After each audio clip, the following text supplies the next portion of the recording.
أخي الجمهور، أختي الجمهورة، شعبي الجماهيري. موضوع اليوم هو الغاشي اللي زلي داير كي طرشي وين تروح يبرونشي عنده الشعر دو حبوشي انت درواتي وهو قوشي.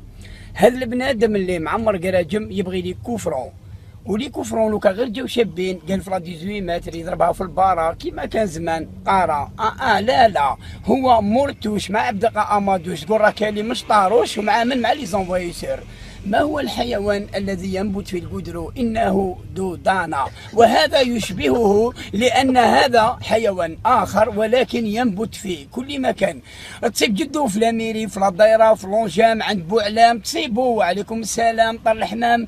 البليزير ديالو يحب يدير العراقيل لأنه برميل، ما يحبكش تكون ستيل، لازم دايما نطبع لي بيل لأنه هو وصل. بصح مالوغوزمون احنا نعرفوك باللي انت عبد قابصل زلي فيك صافي لونطو من اللي حصل.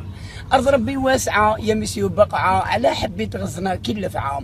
الجنه يدخلوا غاشي وربي يزيد يخلق لها غاشي واحد اخر. صافي يدير كاين اللي تاع من الود البلاع. اما انت يا عبد دلاع لو كان تصيب بابك تديلو ذراع.